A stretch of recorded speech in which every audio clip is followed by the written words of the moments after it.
ஆண்டவன் அறிய நெஞ்சில் ஒரு துளி வஞ்சம் இல்லை. அவனன்று எனக்கு வேறு ஆறுதல் இல்லை.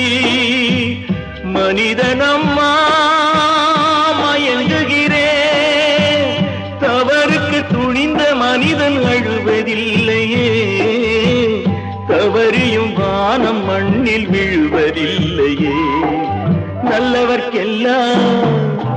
நல்லவர்க்கெல்லாம் சாட்சிகள் ரெண்டு, ஒன்று மனசாட்சி, ஒன்று தெய்வத்தின் சாட்சியம்மா. நம்பிக்கை வைத்து கல்லையும் பார்த்தால் தெய்வத்தின் காட்சியம்மா. அதுதான் உள்ளத்தின் காட்சியம்மா, அதுதான் உண்மைக்கு சாட்சியம்மா.